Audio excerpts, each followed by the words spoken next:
আনুষ্ঠানিক আলোচনা শুরু হয়েছে। তার পূর্বে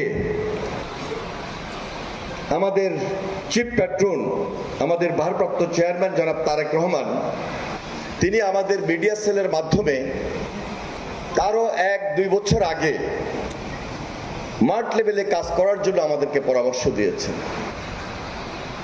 ওনার ধারণার প্রয়োজন ছিল, ওনার জানার দরকার ছিল।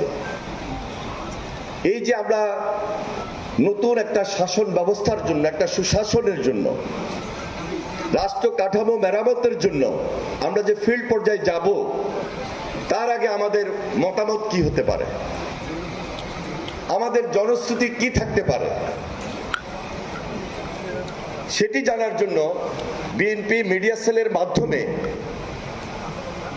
বাংলাদেশের গ্রেটার 19টা জেলায়, প্রায় 19টা জেলায় এবং প্রায় সাংগঠনিক 10টা বিভাগে আমরা ইতিমধ্যে বৈঠক করেছি, মত বিনিময় করেছি।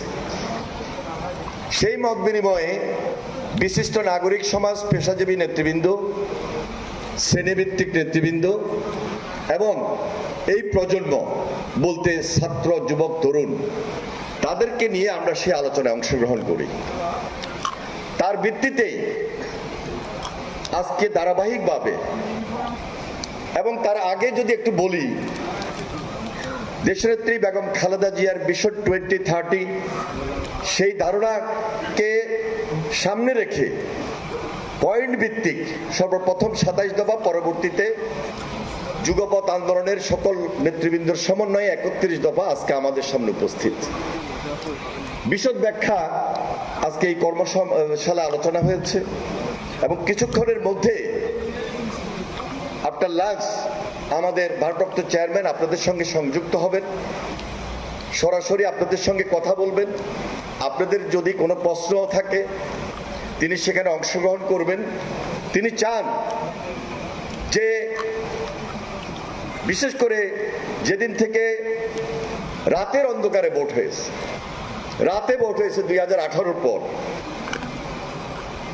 সেই ফ্যাসিবাদী সরকার যখন ভোটের আগে বলেছিল আমার উপর আস্থা রাখেন, বিশ্বাস রাখেন, যখন পূর্ণাঙ্গভাবে আমরা দেখলাম ধারাবাহিকভাবে গত 15-16 বছর যে এক ব্যক্তির শাসনে ফ্যাসিবাদ, এক দলের শাসনে কর্তৃত্ববাদ,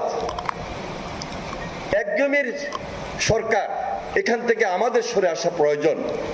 ভারপ্রাপ্ত চেয়ারম্যানের এই উপলব্ধি থেকে আজকে নতুন ব্যবস্থাপনায় ভবিষ্যৎ বাংলাদেশটাকে টার্গেট করে